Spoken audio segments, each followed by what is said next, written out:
36절로 46절입니다. 한 절씩 교독하도록 하겠습니다. 이에 예수께서 제자들과 함께 겟세마네라고 하는 곳에 이르러 제자들에게 이르되 내가 저기 가서 기도할 동안에 너희는 여기 앉아 있으라 하시고 베드로와 세베대의 두 아들을 데리고 가실새 고민하고 슬퍼하사 이에 말씀하시되 내 마음이 매우 고민하여 죽게 되었으니 너희는 여기 머물러 나와 함께 깨어 있으라 하시고 조금 나아가사 얼굴을 땅에 대시고 엎드려 기도하여 이르시되 내 아버지여 만일 할만하시거든 이 잔을 내게서 지나가게 하옵소서. 그러나 나의 원대로 마옵시고 아버지의 원대로 하옵소서 하시고 제자들에게 오사 그 자는 것을 보시고 베드로에게 말씀하시되 너희가 나와 함께 한 시간도 이렇게 깨어 있을 수 없더냐. 시험에 들지 않게 깨어 기도하라. 마음에는 원이로되 육신이 약하도다 하시고 다시 두 번째 나아가 기도하여 이르시되 내 아버지여 만일 내가 마시지 않고는 이 잔이 내게서 지나갈 수 없거든 아버지의 원대로 되기를 원하나이다 하시고 다시 오사 보신즉 그들이 자니 이는 그들의 눈이 피곤함일러라. 또 그들을 두시고 나아가 세 번째 같은 말씀으로 기도하신 후 이에 제자들에게 오사 이르시되 이제는 자고 쉬라. 보라 때가 가까이 왔으니 인자가 죄인의 손에 팔리느니라. 같이 읽겠습니다. 일어나라 함께 가자. 보라 나를 파는 자가 가까이 왔느니라. 아멘. 오늘 하나님이 주시는 말씀들을 갖고 같이 나눌 제목은 하나님의 진노라고 하는 제목으로 함께 은혜를 나누겠습니다. 그동안 계속해서 사도행전 연속 설교를 했었는데요. 이제 부활절을 앞에 두고 3주간 2주에 걸쳐서는 하나님 예수님께서 겪으신 고난에 대해서 함께 생각해보고 그리고 부활절 당일은 부활, 우리들도 부활을 꿈꾸며 부활에 대한 설교를 하고자 합니다. 오늘 읽은 본문은 예수님께서 이제 보시면 제자들하고 함께 겟세마네라고 하는 동산에 가서 기도하는 모습들을 그리고 있어요. 이 겟세마네라고 하는 동산은 예루살렘에서 동쪽으로 한 1km 정도 떨어진 아주 한적한 곳입니다. 그래서 예수님도 제자들하고 자주자주 그곳에 갔었어요. 그런데 여기 37절을 보면 예수님의 마음이 고민하고 슬퍼했다 이렇게 돼 있어요. 또 38절에 보니까 내 마음이 매우 고민하여 죽게 되었다 또 쓰여 있습니다. 예수님이 이제 감람동산에 가신 거예요. 가셔서 그러니까 그 겟세마네 동산 그 입구에는 가롯 유다를 제외한 8명의 제자들을 거기 머무르게 하고 그리고 더 안으로 깊이 들어가셔서 제자 3명은 거기다 또 머무르게 하시고 또 떨어져서 누가복음을 보면 이제 돌을 던질 만한 거리라고 하니까 한 30-40m 정도 떨어진 가운데로 더 깊이 들어가셔서 혼자 기도하셔요. 근데 어떻게 기도하시냐면 39절 얼굴을 땅에 대시고 엎드려 기도했다 이렇게 되어 있어요. 이것도 예수님의 마음, 그러니까 내 마음이 막 고민하여 죽게 되었다. 고민하고 슬퍼한다. 이 마음을 어느 정도는 나타내고 있는 것 같아요. 그런데 조금 부족한 듯합니다. 히브리서 5장 7절을 보면 이렇게 얘기합니다. 예수님께서 육체에 계실 때 자기를 죽음으로부터 건지실 이에게 심한 통곡과 눈물로 간구와 소원을 올렸다 이렇게 돼 있어요. 그러니까 땅에 엎드려서 우리들처럼 종이 을조리면서 하나님 저를 이 어려움에서 건지게 해주십시오 이렇게 기도한 게 아니에요. 하나님 악을 쓰면서 눈물 범벅이 돼서 하나님 나를 이 잔으로부터 이 고난의 잔으로부터 벗어나게 해주십시오 악을 쓰고 기도하셨던 거예요. 이게 얼마나 악을 쓰며 기도했던지 누가복음 22장 44절에서는 이렇게 또 얘기합니다. 예수께서 힘쓰고 애써 더욱 간절히 기도하시니 땀이 땅에 떨어지는 핏방울 같이 되었더라. 애써 힘쓰고 기도하시니 땀이 땅에 떨어지는 핏방울과도 같이 되었더라. 도대체 얼마나 몸부림치며 악을 쓰고 눈물로 통곡을 하면 땀방울이 빗방울이 되어 떨어질까요? 저는 사실 그거보다도 더 궁금한 게 있어요. 예수님은 도대체 무엇을 이렇게 두려워하셨을까요? 무엇을 이렇게 고통스러워하셨을까요?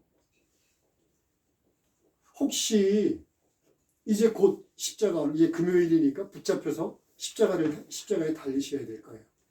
십자가의 길을 가기까지의 수치와 고난과 매맞음과 그리고 결국 십자가에 달려서 죽는 그 고통스러운 죽음을 두려워하셨던 걸까요? 그건 아닌 것 같아요. 왜냐하면 새로 뽑은 마띠아를 비롯한 12제자들 그리고 그 후에 셀 수 없이 많은 순교자들이 예수님이 겪으셨던 것보다 훨씬 더 잔인한 고통스러운 죽음을 맞이합니다. 도마 같은 사람은 인도에서 붙잡혀서 껍데기가 다 벗겨져요.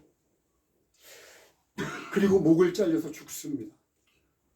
마띠아는 거꾸로 매달린 채 톱으로 여기서부터 여기까지가 다 잘려서 죽었습니다.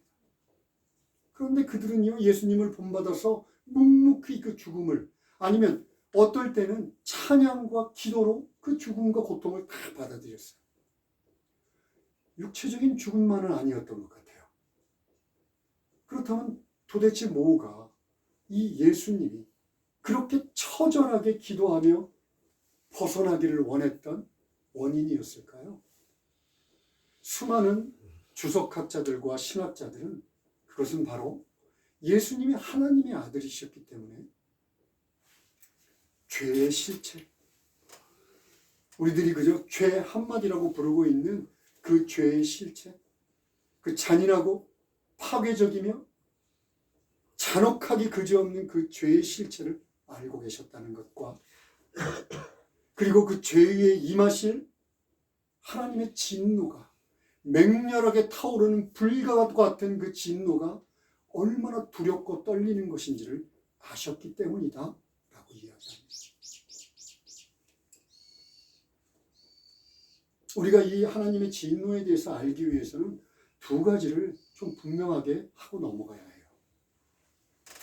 제가 오늘 로마서 1장 18절로부터 32절의 내용을 가지고 여러분들과 함께 이 죄의 실체에 대해서 그리고 하나님의 진노에 대해서 나눌 텐데 좀 불편할 수도 있습니다. 인간의 본성은요, 누군가가 죄를 들춰내는 것 그렇게 편하지 않습니다. 그런데 이 죄의 실체를 알지 못하면 하나님이 주신 은혜를 제대로 알 수 없어요. 그 은혜가 어떻게 우리에게 부어졌는지, 그 은혜를 위해서 그리스도 예수께서 어떻게 십자가의 죽음을 선택하셨는지 알지 못합니다. 로마서 1장 18절에서 성경은 죄와 그 죄인들에게 임할 진노가 나타날 것이다 라고 분명하게 선언해요. 그러면서 죄와 죄인에 대해서 이렇게 얘기합니다. 하나님께서 당신을 알 수 있는 지식, 당신을 누구나가 알 수 있는 지식을 우리 인간들의 형상에 심어주셨다. 우리들의 양심 속에 넣어주셨다 그래요. 또한 이 아름다운 자연, 위대한 우주와 자연을 통해서 누구도 변명하거나 핑계대지 못하도록 알 수 있도록 나타내셨다. 그렇게 얘기합니다. 그런데 죄라고 하는 것은 이것을 거부하는 것이에요. 인정하지 않는 것입니다. 그냥 거부하는 것이 아니라 하나님, 창조주 하나님 자리에다가 이 세상의 피조물들, 동물들, 기어다니는 것들, 날아다니는 것들의 형상을 만들어서 하나님의 자리에 올려놓는 겁니다. 이 세상의 물질들, 명예들, 성공들, 돈들, 이것들을 하나님의 자리에 올려놓는 거예요. 그리고 그것을 경배하면서 이게 바로 하나님이 하면서 하나님 없는 인생을 꿈꾸는 것, 이것이 바로 죄다라고 얘기합니다. 그렇다면 우리들이 지금 알고 있는 눈살을 찌푸리는 살인, 강도, 마약, 수많은 악들과 우리들이 마음속에 우러나는 남을 미워하는 마음, 교만한 마음, 어떻게든 남을 짓밟고서라도 올라가서 자신만 잘 된다고 하는 이 이기심들은 그럼 뭐냐 하면 그 죄로부터 나오는 결과라 얘기합니다. 그러니까 죄 그러면 우리는 그냥 법을 어기는 것, 남에게 악한 행동을 하고 나쁜 마음을 품는 것, 그것은 그저 결과일 뿐이에요. 죄는 하나님 없는 인생을 꿈꾸는 사람들이 하나님 없이 살고자 할 때 그것이 죄의 근본이 된다라고 분명하게 얘기합니다.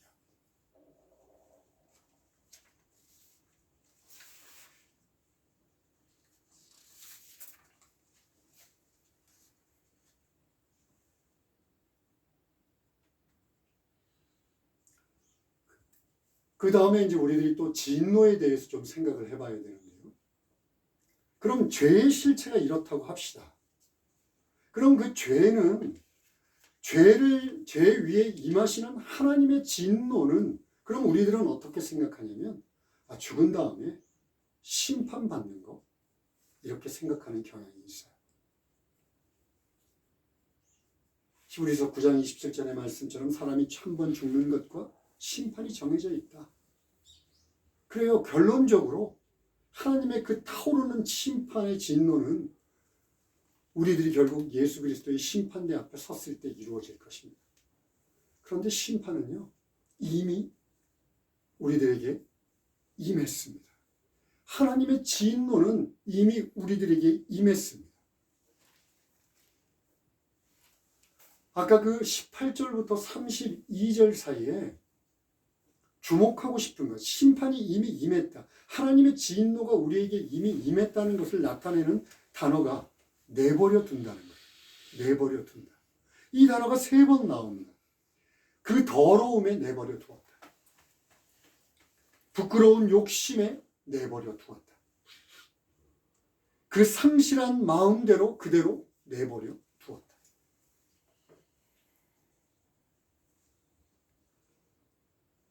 여러분, 이 내버려 둔다라고 하는 것이 하나님의 진노가 이미 이 땅 위에 임했다는 것을 얘기합니다.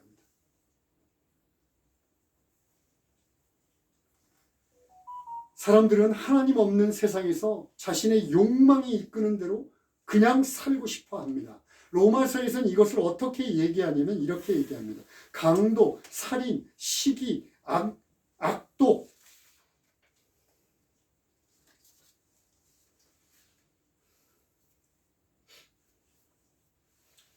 분쟁, 불효, 무자비, 살인, 탐욕, 불의, 추악, 욕망을 따라 하나님 없는 삶, 비참하게 살고 싶어하는 그 삶을 그대로 살아가는 것을 하나님이 그대로 놔두신다는 거예요. 여러분, 죄는 이렇게 죄를 짓고 있는 사람들이 자기도 모르는 사이에 이 죄들은 자신을 파괴합니다. 여러분, 마약이라고 하는 것, 술이라고 하는 것, 도박이라고 하는 것, 인간의 교만함이라고 하는 것, 그 모든 것들을 향해서 사람들은 그냥 죄를 저지르고 만다 생각하지만요, 그 죄는 더욱더 그 인간을 파괴합니다. 좀 더 자극적인 것을 원해요. 마약은 더 큰 마약, 더 큰 자극을 원하고, 술도 마찬가지고, 욕심도 마찬가지고, 그릇된 성적 욕망도 마찬가지고, 처음 한 발을 디뎠을 때보다 점점 더 잔인하고 더 파괴적인 방법으로 악을 찾습니다. 여러분, 그냥 우리가 눈살을 찌푸리는 이런 악의 문제만이 아닙니다. 요즘 문제가 되고 있는 종교적인 사기, 착취, 성적인 학대, 정치라고 하는 가면을 쓰고 사람들을 속이고 그릇된 방향으로 이끌고 자신의 욕심을 채우고자 하는 악한 행위들. 여러분, 우리들하고 관계없을까요? 이것이 모두 잘 드러나고 있지 않은지는 모르지만 우리들의 이기적인 욕심으로부터 시작됩니다. 욕망으로부터 시작되는 거예요.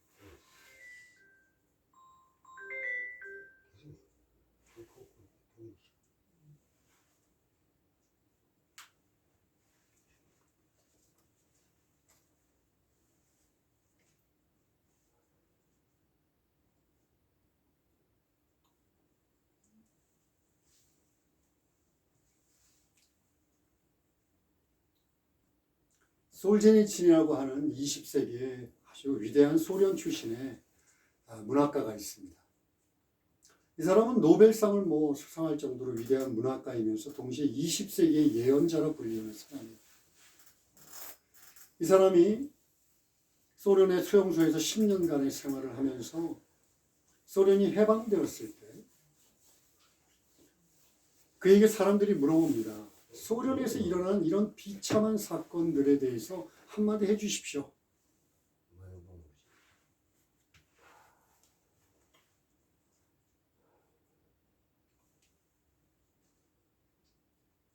그랬더니 솔제니친이 이렇게 얘기합니다.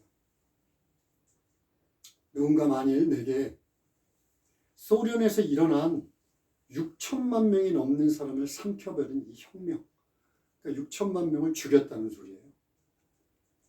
6천만 명을 죽여버린 이 사건들, 혁명들에 대해서 물어본다면, 왜 그런 일이 일어났습니까? 라고 물어본다면 나는 분명하게 다시 한번 얘기할 수 있습니다. 그것은 바로 인간들이 하나님을 버렸기 때문입니다. 소련은 러시아로부터 공산주의 국가를 세운다고 하면서 가장 먼저 버린 게 하나님이었습니다. 여러분, 하나님은 버린 결과가 6천만이 넘는 소련 사람들의 죽음을 초래했습니다. 지금 중국은 하나님을 버렸습니다. 예수 그리스도를 믿는 1억 2천만 명 정도의 사람들을 박해하고 있습니다. 그 사람들이 마오쩌둥의 문화혁명 시대에만 자그마치 2천만 명이 굶어 죽었습니다. 솔지니친이 그 고통스러운 수용소 생활을 끝내고 자기가 그렇게 꿈에도 그리던 자유로운 유럽으로 망명을 갔어요. 그래서 사람들이 물어봅니다. 솔제니친에게 어떻습니까? 자유의 세계에 오니까 너무 좋으신가요? 그랬더니 솔제니친이 또 이렇게 얘기합니다. 나는 너무 깊은 절망감에 빠졌습니다.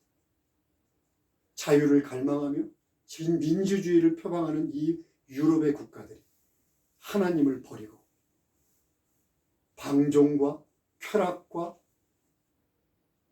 이 철저한 이기심을 기초로 한 약육강식의 또 다른 동물의 세계를 만드는 것을 보면서 나는 도대체 하나님이 없는 세상을 꿈꾸는 것이 너무 두렵습니다. 라고 이야기했습니다.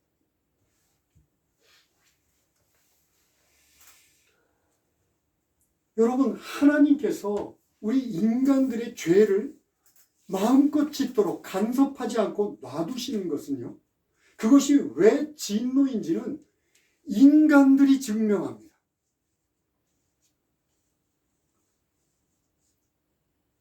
이번 코로나 사건, 여러분 이 죄악, 이 바이러스 사건을 욕심을 채우는 방법으로 생각해서 지금 이 코로나 바이러스로 얼마나 많은 연약한 자들, 약소국가들의 사람들이 죽어나갔는지 모릅니다.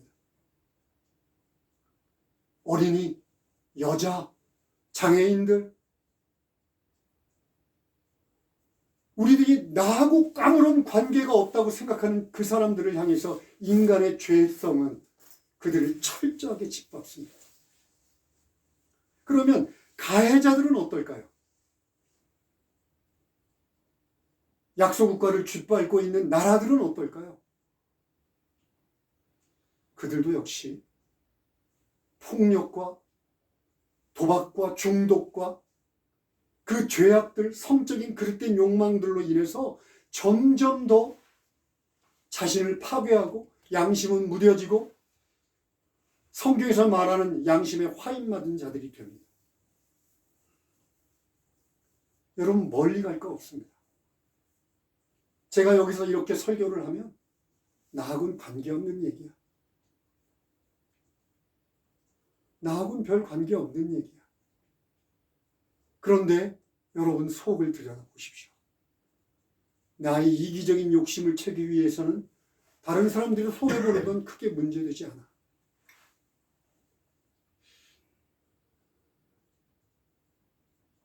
나만 잘 되면, 내 가족들만 잘 되면 다른 사람들 고통받는 것쯤이야 나하고는 관계없는 것이야. 그러면서 점점 우리들의 양심은 화인 맞은 자처럼 변합니다. 아, 목사님 왜 저렇게 불편한 설교를 자꾸 하는 거야? 빨리 좀 끝내지. 왜 저렇게 계속 반복해서 죄에 대해서 물고 늘어지는 거야?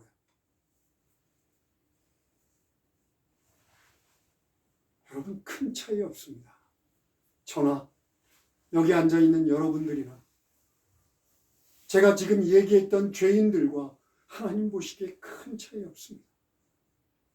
자, 그렇다면 제가 왜 이렇게 징글징글한 죄의 얘기를 계속 반복해서 여러분들에게 강조하고 있는 것일까요? 앞서 말씀드린 것처럼 우리들은 지금 여기서 듣고 좀 불편하면 이제 교회 밖을 나가면요, 무시하고 살면 됩니다. 잊어버린 채 그냥 살 거예요, 아마도. 그런데 예수 그리스도는 그렇게 살지 못합니다. 예수 그리스도는 바로 그 문제를 해결하러 이 땅에 오셨어요. 그 죄의 징글징글하고 추악하고 처참한 실체와 그 죄인들을 향해서 그 죄를 아무렇지도 않게 내버려 둘 수밖에 없는 상황 속에 빠뜨려지도록 그렇게 아무렇지도 않게 짓고 있는 죄인들을 향해서 하나님의 내리실 진노의 문제를 해결하지 않으면 안 됐습니다. 그래서 이 땅에 오신 거예요. 바로 그것 때문에 오늘 겟세마네 동산에서 하나님의 아들이, 여러분, 하나님의 아들, 하나님만큼 이 죄의 실체에 대해서, 죄에게 내려질 그 맹렬하게 타오르는 분노에 대해서 아시는 분은 없습니다. 그러니까 그렇게 철저하게 몸부림치시는 거예요.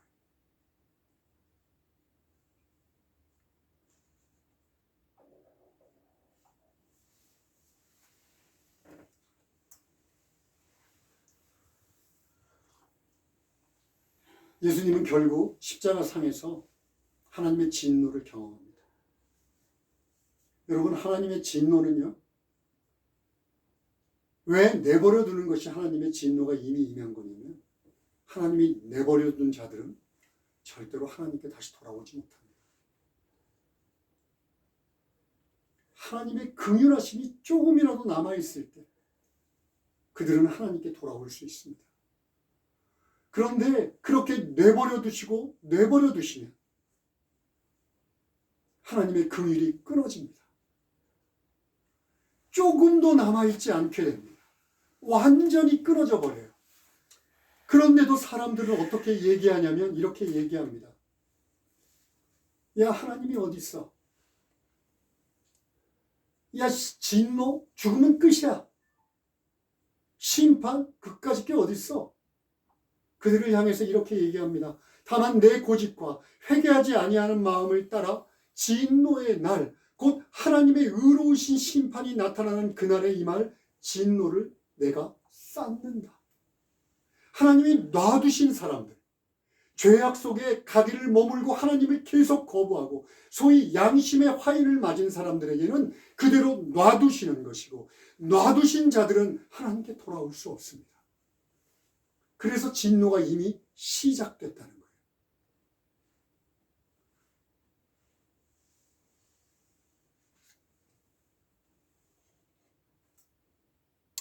예수님께서 과수원에 심긴 무화과 나무 예를 드시면서 이렇게 얘기합니다. 정원지기에게 저 나무를 베어버려라. 베어버려라. 이미 그 순간 그 나무는 베어질 운명에 놓여 있습니다. 단지 예수 그리스도를 통해서 정원지기 예수 그리스도가 1년만 참아주십시오. 내가 기회를 주겠습니다. 열매 맺을 기회를 주겠습니다. 그래서 1년이 유예되어 있을 뿐이에요. 그런데 열매 맺지 못하면 그들은 결국 마가복음에서 요한이 말하고 있는 것처럼 도끼가 나무 뿌리에 이미 놓인 상태에 살아갈 수밖에 없습니다.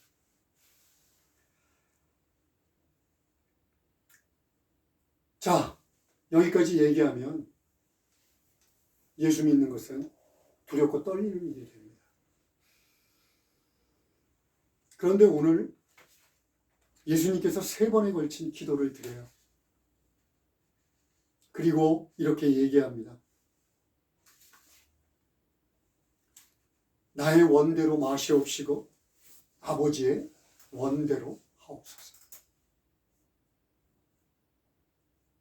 그렇게 지기 싫어했고 그렇게 가기 싫어했던 십자가의 길을 몸부림치며 눈물 흘리며 통곡하며 가기 싫어했던 그 길을 이 기도 한마디로 하나님 제가 순종하겠습니다. 아버지 제가 순종하겠습니다. 예수 그리스도의 그 순종을 통해서 여러분과 제가 하나님의 진노로부터 자유해졌습니다.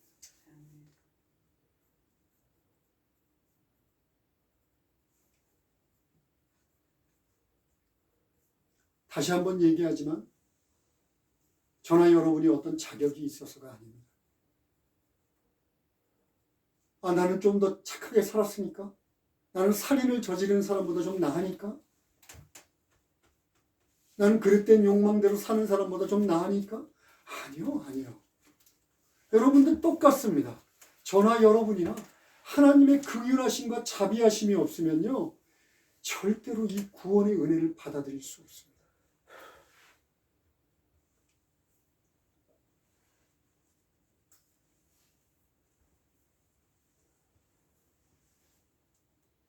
오늘 설교하는 게 참 어렵습니다.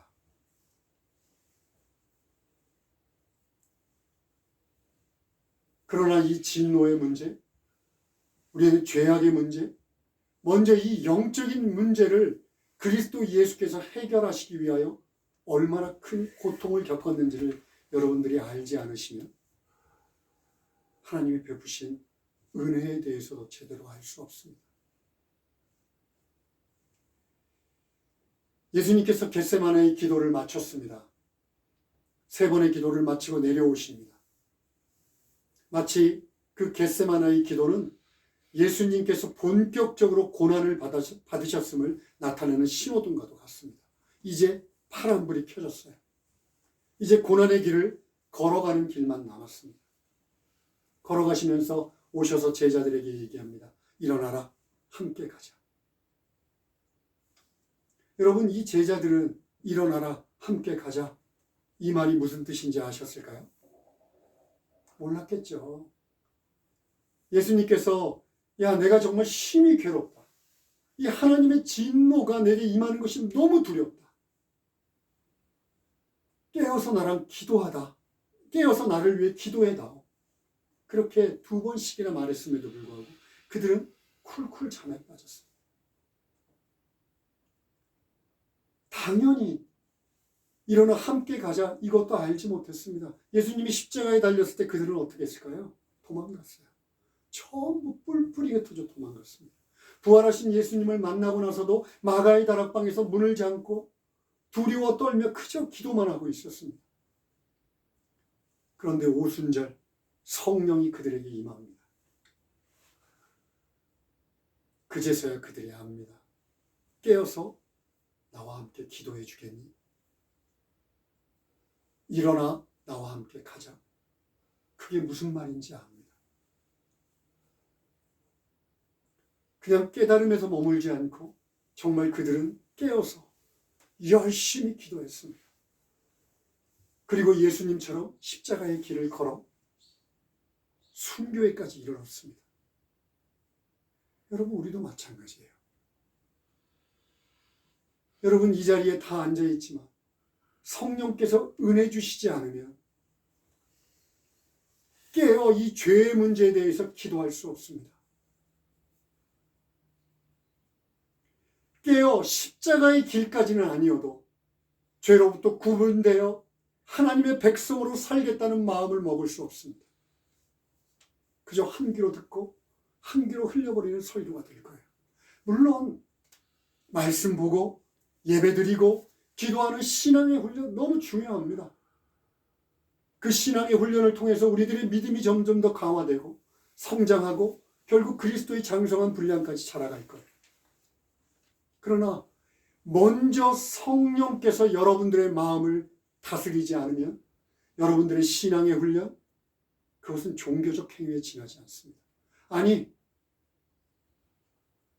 성령께서 여러분들을 다스리지 않으면 여러분들이 아무리 신앙의 훈련을 한다 하더라도 그것은 위선에 불과합니다. 자기 의를 드러내는 것에 불과합니다. 그러니 먼저 이 기도에 조금이라도 찔리는 사람들이 있다면 성령께 간구해야 합니다. 성령 하나님, 내가 죄의 문제를, 예수님께서 그토록 지기 싫어했던 이 죄의 문제를 해결하기를 원합니다. 성령 하나님, 내가 하나님의 진노에 대해서 단 한 번도 생각해 보지 않았지만 내가 하나님의 이 죄를 얼마나 미워하시고 이 죄에 하나님의 진노를 부으시기 위해서 우리들을 그 죄악 가운데 지금 놔두고 계시는지 깨닫기를 원합니다. 먼저 나의 교만함과 나의 이기적인 생각들과 그릇된 욕망들과 이것들을 주님 앞에 올려드리기를 원합니다. 고백하기를 원합니다. 성령 하나님, 나를 다스려 주십시오. 먼저 기도해야 합니다.